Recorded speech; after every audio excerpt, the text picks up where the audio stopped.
que surgiu então os Estados Unidos na sua vida, né? Porque você estava lá na Espanha, vivendo a vida, já tinha conseguido se documentar, né? Tava tudo indo bem. E o que que aconteceu que você veio parar aqui? Conta para nós. Bom, na Espanha, eu deixei de ser jardineiro, né? Montei um negócio próprio.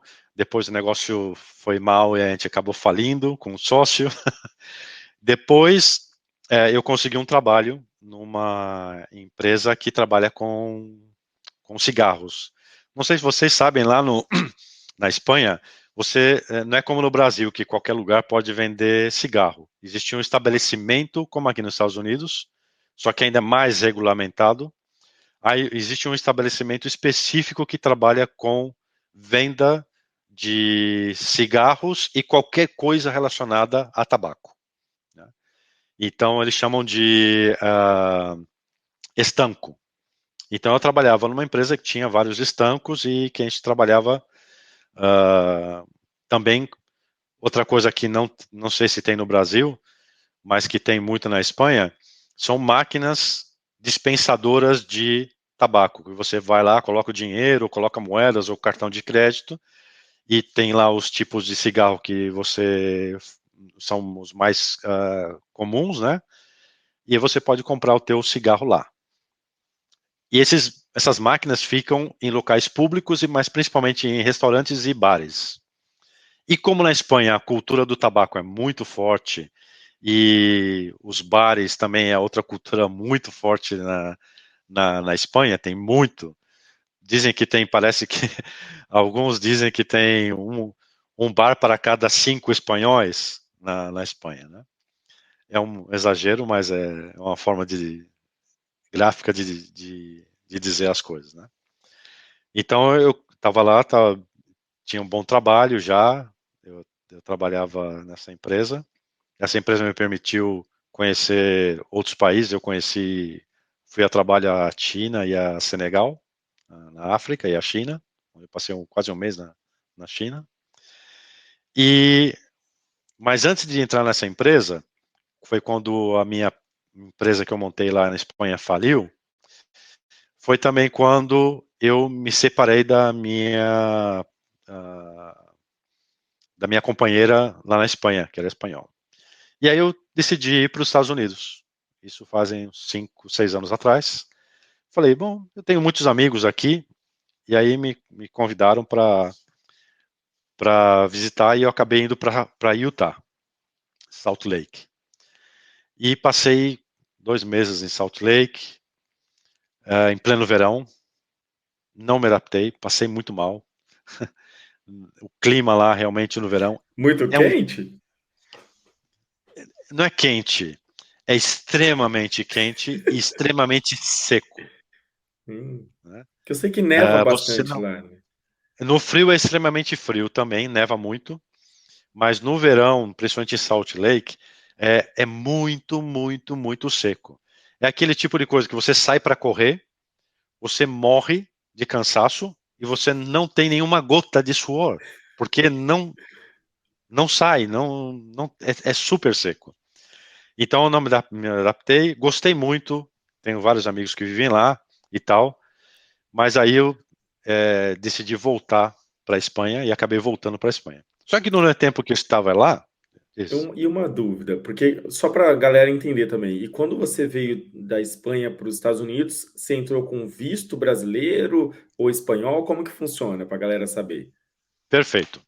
Eu, quando fui para a Espanha, para os Estados Unidos a primeira vez, eu fui com o visto no meu passaporte brasileiro.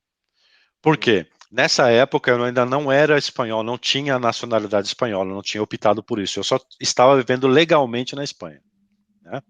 Então, o que eu tive que fazer é a mesma coisa que qualquer brasileiro aí no Brasil que quer ir para os Estados Unidos.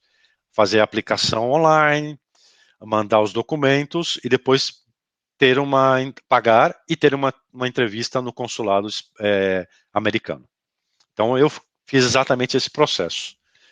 E consegui minha entrevista no consulado e uh, minha entrevista foi bem e me deram um visto para 10 anos no meu passaporte brasileiro.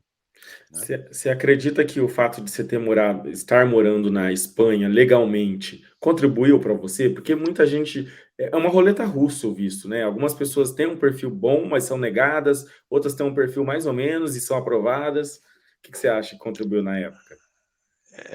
Não creio que isso contribuía. Eu acho que muito mais era um sinal de alerta para eles. Por quê? Eu já era um brasileiro vivendo fora do seu país, apesar de que estava legal, eu tinha documentação na época, eu já era um imigrante. Quem garantia ao pessoal do consulado que eu não queria migrar novamente para outro país, no caso dos Estados Unidos, né? Então, qual foi a chave que ajudou que isso não acontecesse, que eles uh, não pudessem negar o meu visto, né? Primeiro, eu tinha todas as documentações que necessitam, é, eu tinha um trabalho na Espanha, obviamente era um negócio próprio. Quando eu fui para os Estados Unidos, eu era autônomo, né? Mas estava totalmente legalizado, o negócio funcionava bem, então eu tinha uma fonte de renda estável. Então, eu acho que isso também acabou ajudando nesse aspecto, né? A outra coisa que eu também tive um pouco de sorte, tive uma benção também, que o entrevistador que me entrevistou, eu conhecia através da igreja que eu faço parte, porque ele serviu como missionário quando eu estava no Brasil. Que sorte! Então, quando a gente se viu, eu falei, rapaz, eu conheço esse rapaz. E aí ele se apresenta e fala o nome no primeiro momento da entrevista, né? E durante a entrevista, ele foi perguntando, eu fui entregando os documentos e tal. E aí ele chegou no momento da entrevista, eu não falei nada, porque eu falei, pode ser que esteja enganado, não seja ele, né? E como fazia bastante tempo que não o via, então ele me perguntou, o que você vai fazer nos Estados Unidos? Eu falei, rapaz, eu vou visitar Salt Lake, vou visitar e vou participar também de uma conferência, de uma reunião que a igreja que eu participo faz todos os anos lá. Aí ele falou, legal, e qual é a igreja? Eu falei, é a igreja de Jesus Cristo dos Santos dos Últimos Dias, né? Também conhecido como Mormon. Aí ele falou, você não é Paulo, filho da Dona Teresa? Nossa, bem específico. Sim. Aí eu falei, sim. Eu falei para ele, você não é o Elder Smith? Ele falou, sim. Aí a coisa mudou totalmente. Aí a gente acabou deixando de falar sobre as coisas que normalmente se fala, né? Eles perguntam na entrevista. Começamos a falar sobre as coisas particulares, né? E aí no final ele falou, olha, dentro de uma semana o visto chega, o passaporte chega na tua casa com o visto, né? Bacana, legal. Então foi legal por isso, né? Mas uma das coisas que eu fiz durante todo o meu processo, tanto na Espanha como o meu processo para o visto nos Estados Unidos, foi que eu tinha todos os documentos, eu tinha tudo o que eles pediam, né, para poder não deixar nenhuma margem de dúvida de que eu ia para passar um tempo e voltar, né? Então, acho que esse é o importante, é você fazer isso, e ainda assim, é como você disse, depende do bom humor da pessoa que te vai entrevistar naquele dia, depende do clima, se o cara está com frio, se o cara está com calor, não sei, é como um juiz, a gente nunca sabe o que vai sair da boca dessa galera, né? Então, mas a gente tem que fazer a nossa parte, a gente tem que se preparar, fazer tudo certinho, ir com a verdade na frente de tudo, né? Porque se você começa com mentiras, em algum momento você vai se enrolar eles vão notar. Essas pessoas são muito bem preparados para isso também. Então, tenta fazer as coisas o melhor possível, né? E, e foi isso que aconteceu comigo. Eu consegui o visto assim. Então, a primeira vez que eu vim para cá, eu vim como turistão, né?